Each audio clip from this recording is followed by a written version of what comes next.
Hi everyone. This is the voice behind the noise. And I am Myron.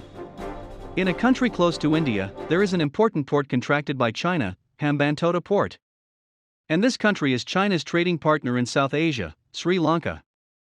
So, why did it contract its ports to China when it is close to India? How important is China to Sri Lanka? Compared with India, who has more far-reaching influence here, China or India? Today, this program tells you about the pearl of the Indian Ocean in South Asia, Sri Lanka. First, we need to know where is Sri Lanka?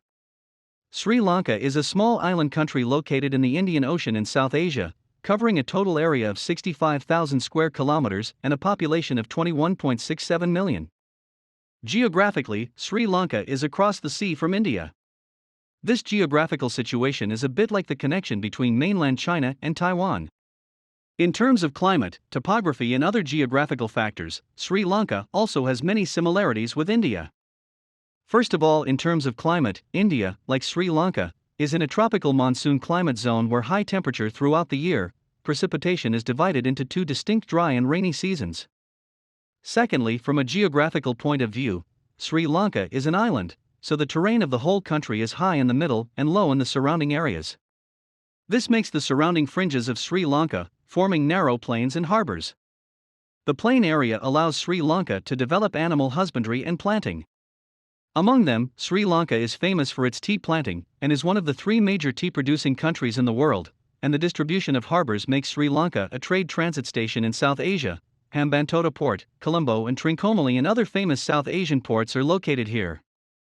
Although Sri Lanka is a small country, it also has a long history of national civilization. Sri Lanka, known as the Lion Country in ancient times, was one of the important trade transit points along the ancient Chinese maritime Silk Road. Sri Lanka is rich in tea and gems, so it has been called the country of gems since ancient times. Marco Polo, a famous modern explorer in the West, did not hesitate to praise in his Marco Polo travels, saying that Sri Lanka is the most beautiful island country in ancient times. The local ethnic groups in Sri Lanka are mainly Sinhalese who believe in Buddhism and Tamil who believe in Hinduism.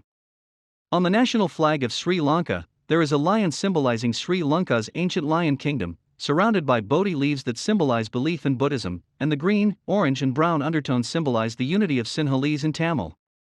These all confirm the long history of Sri Lanka. However, in modern times, Sri Lanka began to suffer from colonization.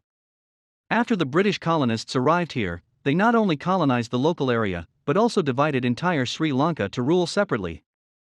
The Tamils, who account for less than 30% of Sri Lanka's population, were designated by the United Kingdom as the agents to rule 70% of the Sinhalese, which made life a little bit incompatible between the two ethnic groups during the British colony. And after the end of World War II, with the decline of Britain, India and Sri Lanka also declared their independence one after another.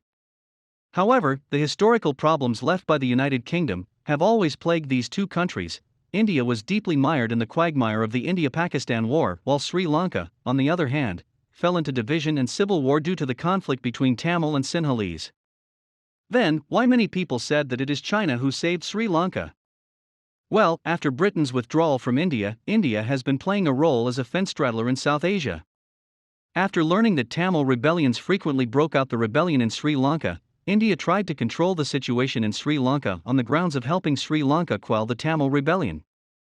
However, the Indian conspiracy was recognized by the Sri Lankan authorities, and the Indian soldiers who had previously intervened in Sri Lanka were beaten by the local Tamil armed forces in Sri Lanka because of their low combat effectiveness.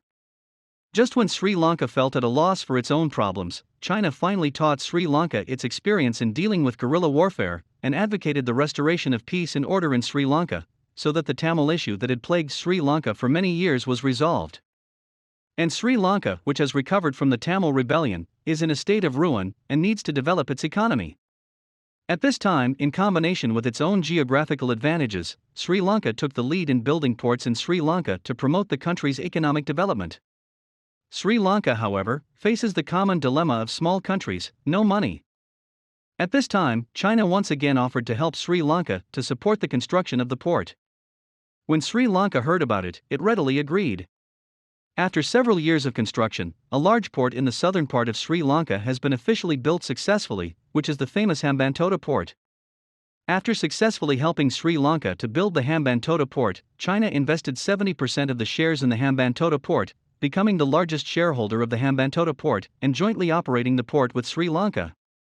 Both Sri Lanka and China are able to make commercial profits in this port. Today, Hambantota Port has become one of the most prosperous ports in South Asia, and Sri Lanka's post-war economy has also taken off. Although China has helped Sri Lanka many times in history, from a geographical point of view, if China wants to reach Sri Lanka, it needs to travel from the Pacific to the Indian Ocean, via the Strait of Malacca. Sri Lanka and India are only separated by a strait. Therefore, Sri Lanka, as a small country, is very grateful to China from the bottom of its heart, but because it is too close to India, the country's previous leaders have tried to maintain a balance between China and India. And that is how Sri Lanka and other small countries in the region survive in the world. Okay, that's all for today. See you in the next video.